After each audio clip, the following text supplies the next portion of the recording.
Thank you, darling. Yeah, some say revenge is a dish best served cold. So whatever happened to that Bob guy you were after? Personally, I'd like to hear some of your other adventures. Like, I don't know, did you ever go toe-to-toe with a red man?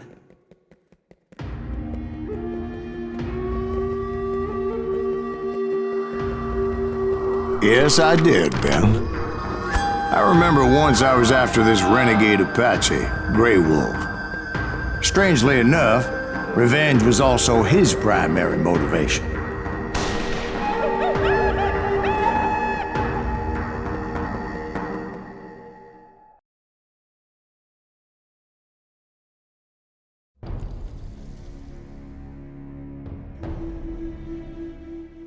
A bounty was put on Grey Wolf's head, and that's how I came to hunt him in the mountains.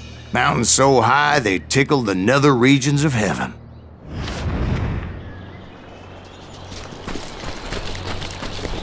Grey Wolf was a Chiricahua Apache medicine man who had led a war party in revenge for a massacre against his people. The U.S. Army had attacked his tribe during his daughter's sacred sunrise ceremony, and the slaughter was unspeakable. I understood his anger, as there's nothing more traumatic than seeing those you love die in a cruel and painful death. Right from the beginning, I couldn't shake the feeling that Grey Wolf was watching my every move. He led a band of young Apache warriors who wanted retribution and were more than willing to die for him.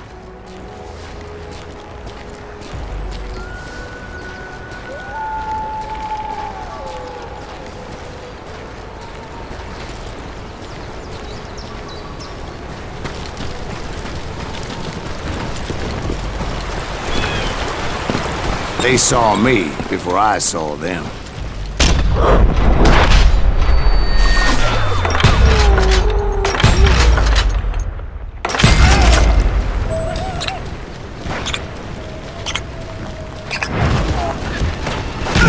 And it crossed my mind that maybe this wasn't such a good idea.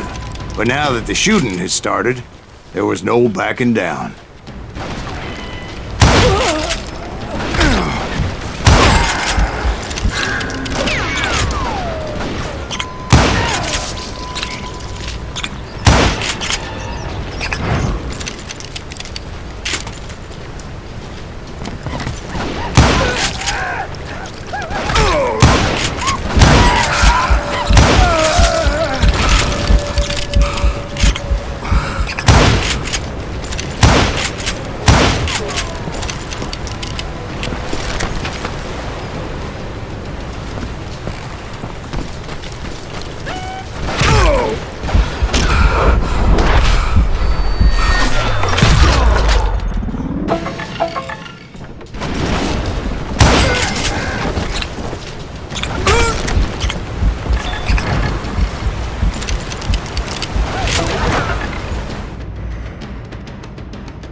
It was rugged country, the winter home of the Chiricahuas, and that's why they had retreated west.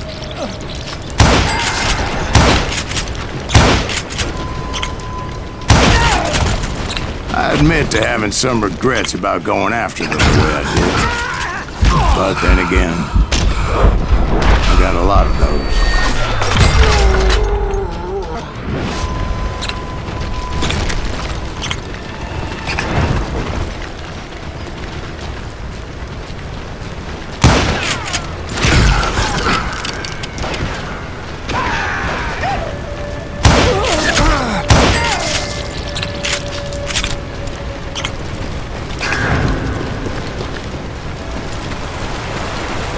Did you find Grey Wolf? Not at that moment, but I did find the entrance to their hideout.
Deep crevice that led to a deeper cave. Don't tell me you went in there. Yeah, but it's not out of bravery so much as pure, angry cussedness.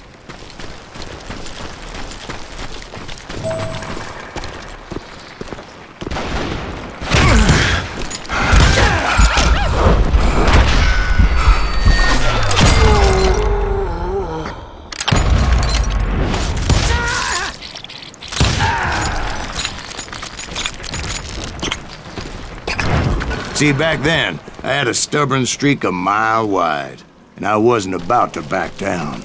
So it was like pitch black in there? Actually, it was pretty well lit, as they had torches on the walls.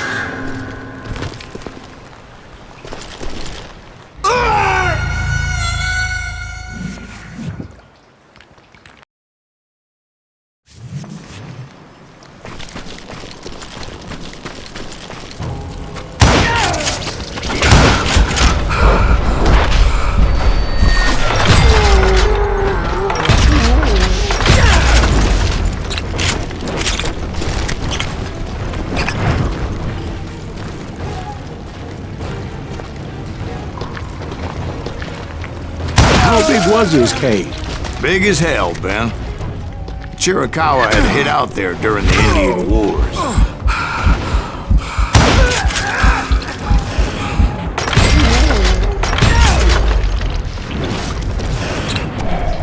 They thought it was haunted with the ghosts of those murdered by the horse soldiers.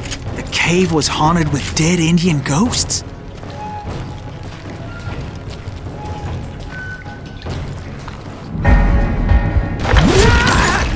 To be honest, I was more concerned with the live ones than the dead ones.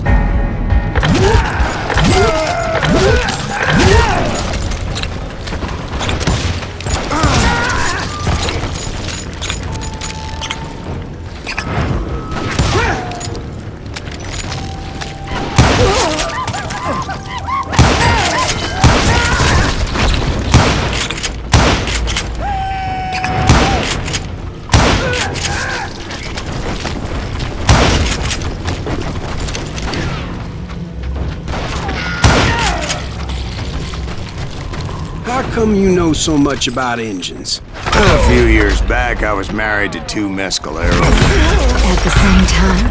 Yeah, they were sisters. Polygyny is traditional among the mescalero. So what happened? Oh, I had to get out of there. Those girls never shut up. Both of them nagging at me all the time. Drove me half crazy. Haven't seen them since. No, I mean, what happened with Grey Wolf? Oh, well, I pursued him into the Cave of Death.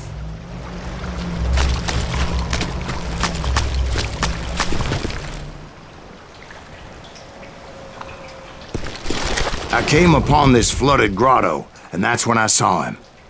He came to me unarmed and unafraid. His voice echoed in the shadows, and I sensed he meant me no harm. You carry great darkness in your heart, and if you do not release it, it will claim your soul. The sound of his voice put some kind of ancient Indian spell on me.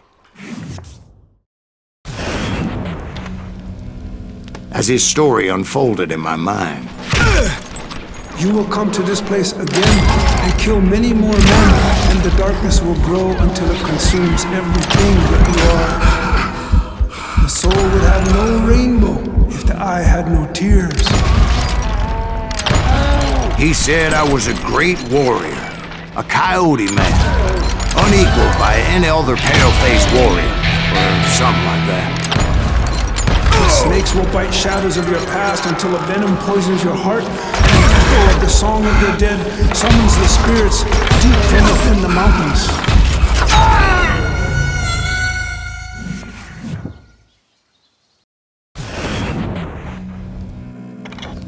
As his story unfolded in my mind, You will come to this place again and kill many more men, and the darkness will grow until it consumes everything that you are.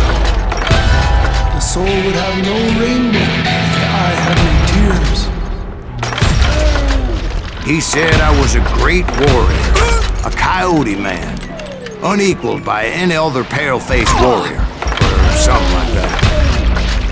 The snakes will bite shadows of your past until a venom poisons your heart, and an echo of the song of the dead summons the spirits deep from within the mountains. I didn't quite get what he was saying, but there was definitely snakes. And indeed, his warriors surrounded me and attacked me like hungry Wolverine. They couldn't stop me, though, and Grey Wolf wasn't in the mood for idle talk.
I swear I couldn't see any way out of this trap.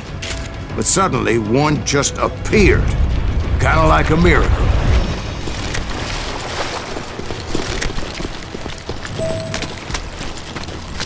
I felt like I would be lost in that damn cave forever. Finally, I found myself back outside, perched on the edge of a precipice, overlooking a thundering whitewater river. To get where I was going required several leaps of faith, but no way in hell I was turning back. I chased after him, determined to make him explain the meaning of all that mumbo-jumbo. Mumbo-jumbo's right. Are you making this all up as you go? A few details may be fuzzy, brother, but I am relating exactly what happened to me. There were dozens of Apache warriors aiming at me from on high. Dozens? Well, maybe not dozens, but there was a lot of them. At least 3 or 4. Well, more than that, little lady.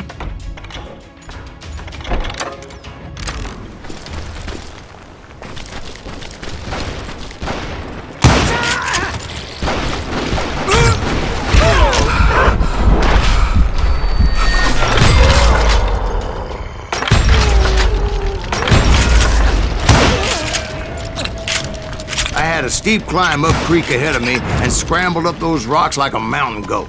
I was determined to locate Grey Wolf and find out exactly what the hell he was trying to tell me. And wouldn't you know it, that crafty son of a bitch led me right into a trap. What kind of trap? Well, son, there had to be at least 100 Apaches surrounding me.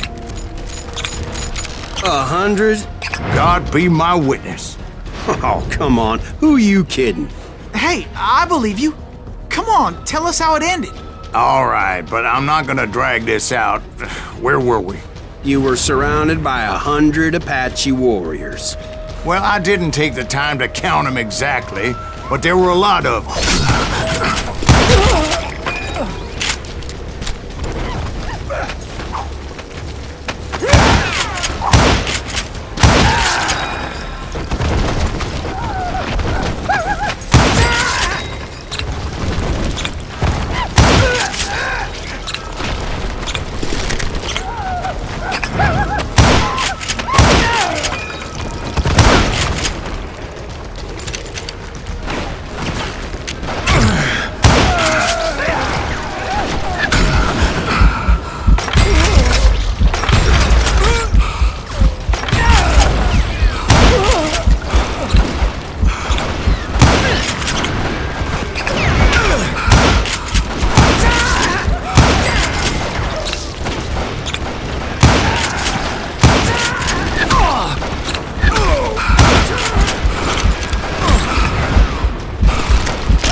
And in the end, a path appeared before me that I had not seen before. I followed it as I desperately needed to find out what Grey Wolf was trying to tell me. But it was like that son of a bitch disappeared into thin air.